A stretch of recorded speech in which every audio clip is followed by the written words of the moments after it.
സമാന രീതിയിൽ തന്നെ സമഭാവനയോടുകൂടി ഇടപെടുന്ന ഒരു വ്യക്തി എന്നുള്ള നിലയിൽ അദ്ദേഹം ഇപ്പോൾ ചുമതല ഏൽക്കുവാൻ പോകുന്ന സമയത്ത് വലിയ ഭൂരിപക്ഷത്തോടുകൂടി കേരളത്തിലെ ജനങ്ങൾ അദ്ദേഹത്തെ തിരഞ്ഞെടുത്തിരിക്കുന്ന ഒരു സാഹചര്യത്തിൽ, അദ്ദേഹത്തിൻ്റെ പേര് മുഖ്യമന്ത്രിയായി പ്രഖ്യാപിക്കപ്പെട്ടിരിക്കുന്ന സാഹചര്യത്തിൽ തിരുവനന്തപുരത്തിൻ്റെ ആത്മീയ നേതാക്കന്മാരുടെ ഒരു സംഘം തന്നെ അദ്ദേഹത്തെ അഭിനന്ദിക്കുവാനും ആശീർവദിക്കുവാനുമായിട്ട് എത്തിയിട്ടുണ്ട്. അദ്ദേഹത്തിൻ്റെ പുതിയ ചുമതല നമ്മുടെ ഈ കേരളത്തിന്, ലോകത്തിലുള്ള എല്ലാ മലയാളികൾക്കും ഒരുപോലെ അഭിമാനകരമായി തീരട്ടെ എന്ന് ആശംസിക്കുന്നു, പ്രാർത്ഥിക്കുന്നു. നന്ദി, നമസ്കാരം. തീർച്ചയായും നമ്മുടെ പുതിയ നിയുക്ത മുഖ്യമന്ത്രിയായിട്ട് ചുമതലയേറ്റ നമ്മുടെ വി.ഡി. സതീശൻ സാറിന് എല്ലാവിധ ഭാവുകങ്ങളും ആശംസകളും നേരുകയാണ്. തീർച്ചയായിട്ടും നമ്മുടെ സംസ്ഥാനത്തിൻ്റെ എന്നല്ല രാജ്യത്തിൻ്റെ മതസൗഹാർദ്ദം ശക്തിപ്പെടുത്തുന്നതിന് വേണ്ടി നല്ല നിരവധി പ്രസ്താവനകൾ അദ്ദേഹത്തിൻ്റെ ഭാഗത്ത് നിന്ന് നിരന്തരമായിട്ട് ഉണ്ടായിക്കൊണ്ടിരുന്നു.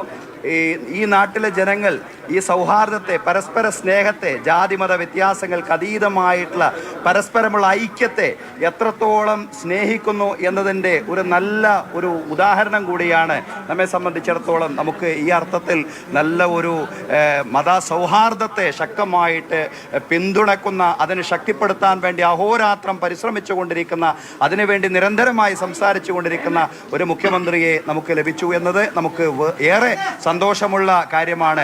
അദ്ദേഹത്തിന് വേണ്ടി നിരന്തരമായിട്ട് നമ്മൾ പ്രാർത്ഥിച്ചു കൊണ്ടിരിക്കുന്നു. എല്ലാവിധ ആശംസകളും നേരുന്നു. നന്ദി. ബിഷപ്പ് ഉമ്മൻ ജോർജ്, ആക്സിന്റെ പ്രസിഡന്റ് ബിഷപ്പ് ഉമ്മൻ ജോർജ്.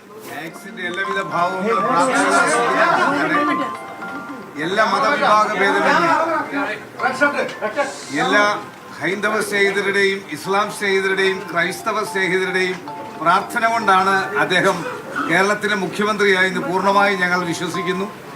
അദ്ദേഹത്തിൻ്റെ മുൻപോട്ടുള്ള പ്രവർത്തനത്തിൽ ദൈവം തമ്പുരാൻ അദ്ദേഹത്തോടൊപ്പം കാണും.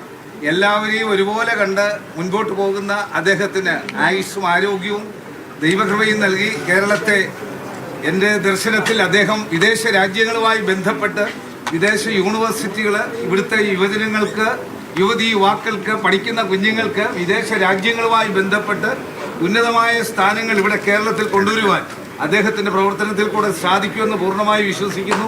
എല്ലാ ഭാവുകങ്ങളും പ്രാർത്ഥനകളും നൽകുന്നു. ദൈവം അദ്ദേഹത്തെ ധാരാളമായി അനുഗ്രഹിക്കട്ടെ. എല്ലാ സഭകളുടെയും, പ്രത്യേകിച്ച് ദക്ഷിണേന്ത്യ സഭയുടെ എല്ലാ പ്രാർത്ഥനകളും അദ്ദേഹത്തെ അറിയിക്കുന്നു. ആക്സ് എന്ന സഭാവിഭാഗ ഭേദമന്യുള്ള എല്ലാ പ്രസ്ഥാനങ്ങളുടെയും ട്രസ്റ്റിൻ്റെ ബഹുമാനമുള്ള ജോർജ് സെബാസ്റ്റ്യൻ അതിൻ്റെ സെക്രട്ടറിയാണ്. അതിലെ എല്ലാ ബിഷപ്പന്മാരും, സ്വാമിജിയും ഇമാമും ഉൾപ്പെടെ ഞങ്ങൾ ഒരുമിച്ച് പ്രവർത്തിക്കുന്ന ഈ പ്രവർത്തനത്തിന് ഞങ്ങളെല്ലാവരും അദ്ദേഹത്തോടൊപ്പം ഒരുമിച്ചുണ്ട്. ശക്തമായി അദ്ദേഹത്തിന് മുൻപോട്ട് പോകുവാൻ എല്ലാ ഭാവങ്ങളും പ്രാർത്ഥനകളും ആശംസിക്കുന്നു, പ്രാർത്ഥിക്കുന്നു. Thank you and God bless.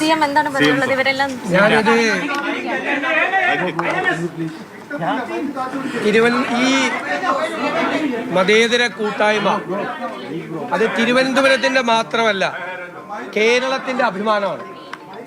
അവരെല്ലാവരും എല്ലാ കാലഘട്ടത്തിലും ഏത് സംഘർഷം ഉണ്ടായാലും ഒരുമിച്ച് നിന്ന് അതിമനോഹരമായ സന്ദേശം ജനങ്ങൾക്ക് കൊടുക്കും.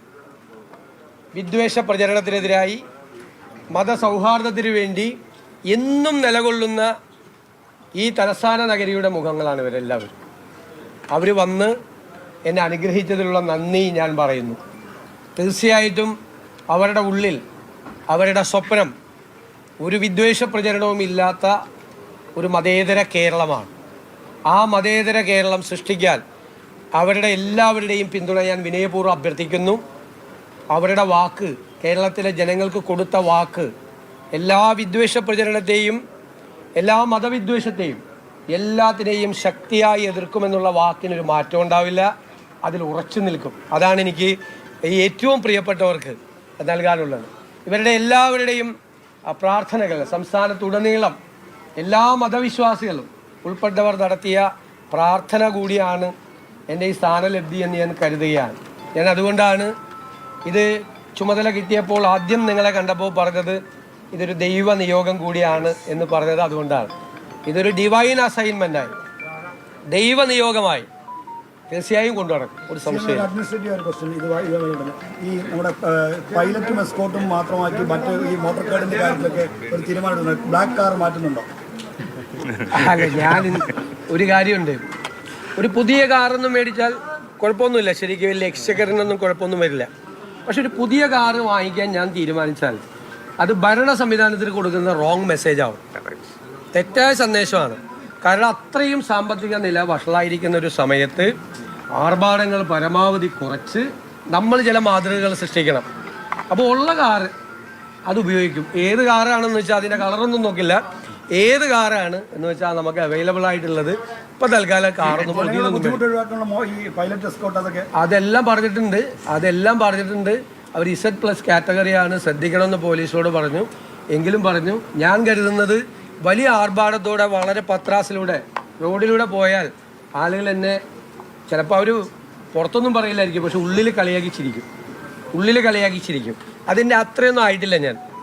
അപ്പോൾ അത് ഏറ്റവും ലളിതമായി ഏറ്റവും കുറച്ച് ചെയ്യണമെന്ന് അവരോട് പറഞ്ഞിട്ടുണ്ട്.